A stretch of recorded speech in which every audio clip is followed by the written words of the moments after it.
Introduction to Control Flow in JavaScript. Control flow is a critical aspect of every programming language. It allows developers to execute code blocks based on specific conditions. One of the most basic and frequently used control flow structures is the if-else statement. Understanding the JavaScript if-else statement, used to perform different actions based on different conditions, allows the execution of code segments if a specific condition is true. If the condition is false, another block of code can be executed. JavaScript If Else in action. Example, use if.else to determine if a student passed or failed based on their score. JavaScript if-else statement, used for multiple conditions.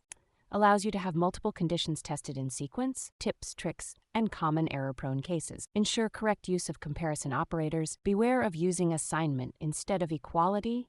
Consider truthy and falsy values. Use braces for clarity. Conclusion: using the JavaScript if-else statement effectively is fundamental to controlling your code's flow. Understanding how to use it properly and being aware of common mistakes can lead to cleaner, bug-free code.